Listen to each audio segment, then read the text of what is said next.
Is it possible at all to take back a historic symbol such as the raven totem flag that I spoke about in my last video? An ancient symbol of an animist kind of community that's predicated on kinship between humans and another species. Well, I'm gonna try, and that is what this video is about. It introduces this new raven flag as an attempt to create a contemporary symbol of this kinship.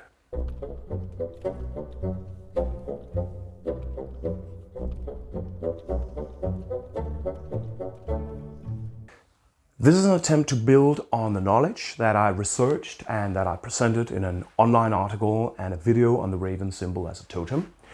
I launched this dialoguing with this ancient totemism as a way of renewing our sense of community in an ecocentric direction. Let us try to think community based on kinship with cohabitants of the land, because our current notions of community have been kind of battered, primarily through this historical flipping traffic accident of human self-understanding called nationalism that just tend to evolve into different kinds of bigotry. I think the difference might be that nationalisms focus on being passively defined by something that's very abstract inside us, a race, a culture, or something like Danishness or being white or something like that.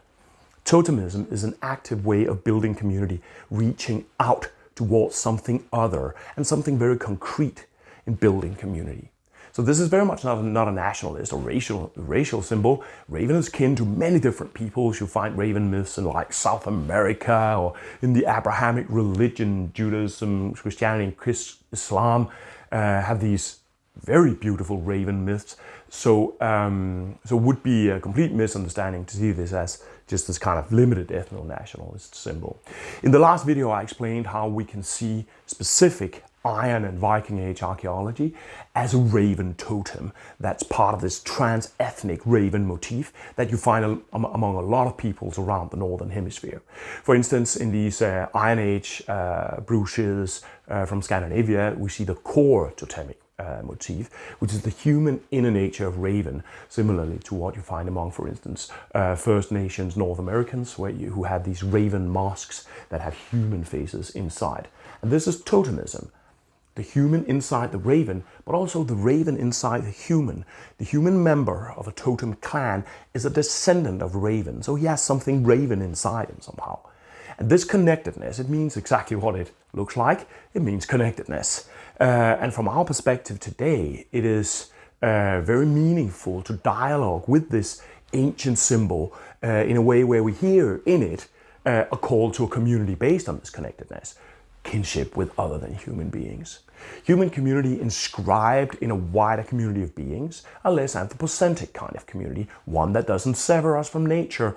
And in fact, this whole distinction between nature and culture is a pretty weird modern idiosyncrasy that doesn't make pretty much any sense to any people anyway.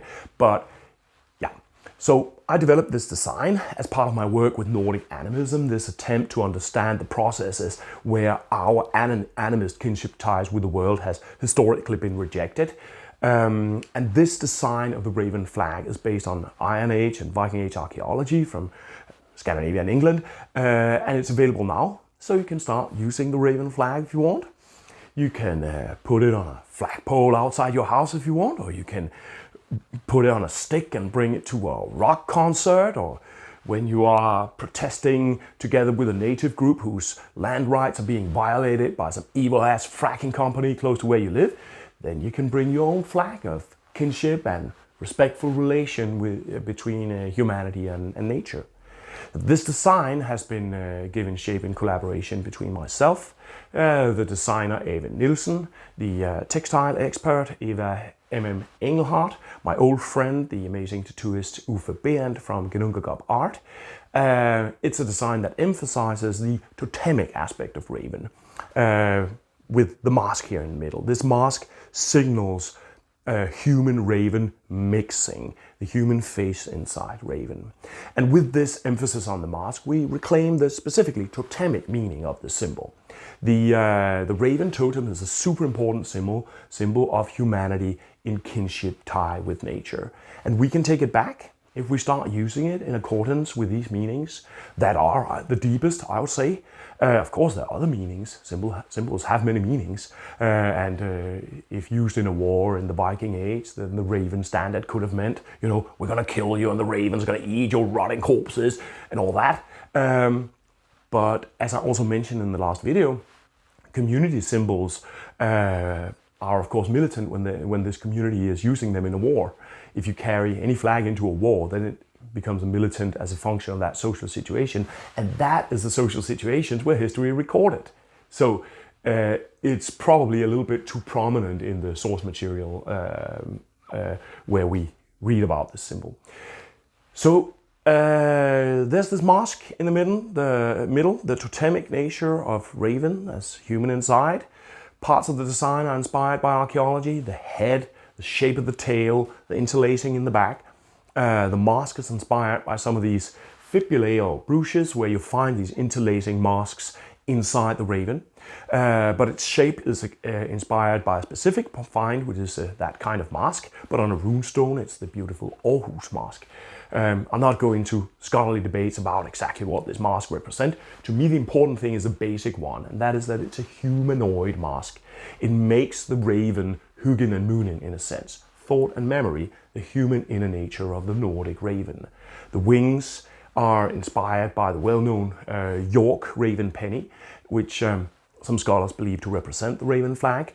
This coin was minted by an Anglo-Viking king, Olafur Guthri's son, who claimed to descend from Ivar the Boneless, the son of the legendary Ragnar Lothbrok. And this detail is important because the legend associates the raven flag specifically with Ragnar Lothbrok.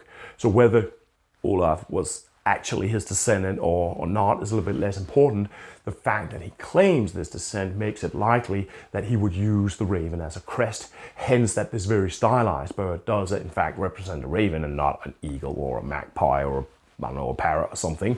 As mentioned, this is a raven mythology that's very transnational. It's linked to many different groups, not just in Europe, but all around the region below the Arctic Circle.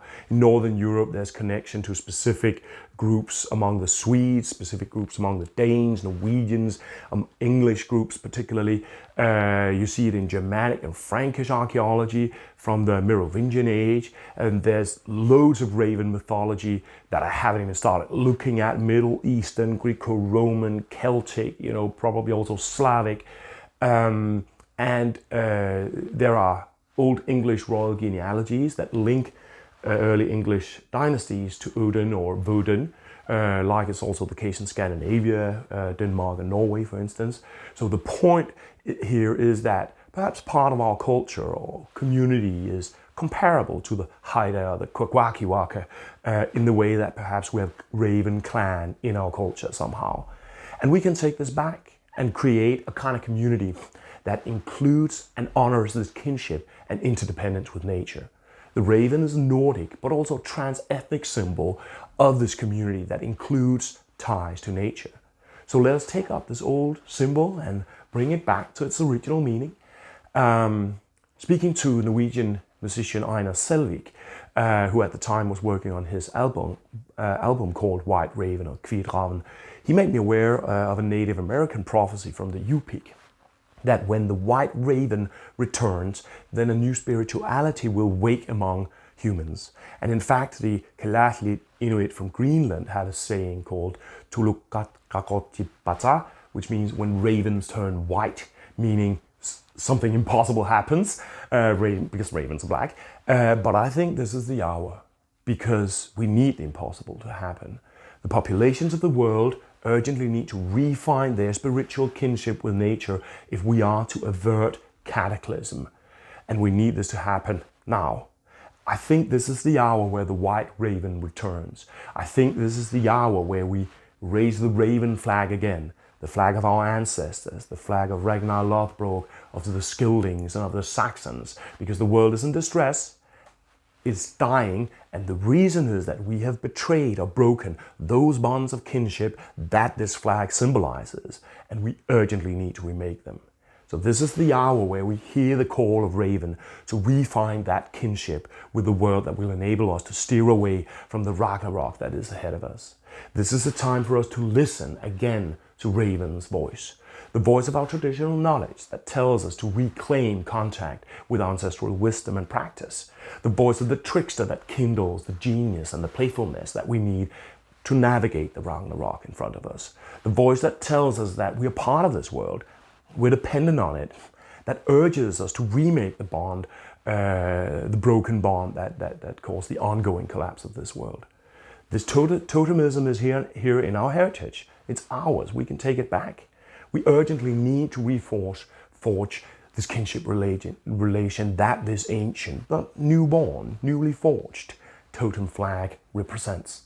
We're facing multiple collapses: biodiversity, climate change, water, carbon fuel, insects, bees, plastic in the seas, topsoil erosion, rising fascism, social media information bubbles and mirror cabinets creating polarization, capitalism transforming into cartel feudalism run by Wall Street gangsters, and I could go on.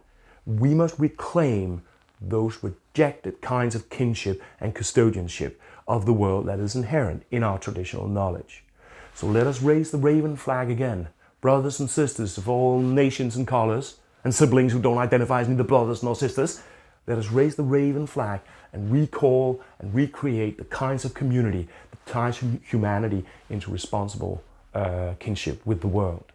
Let us raise this flag which hails a new and old kind of community where the kinship bonds between humans and other beings are being remade. Only by forging relation, remaking these broken kinship ties, can we face or perhaps avoid the Ragnarok in front of us. It is with this ancient totem that we undertake the world of healing our broken world.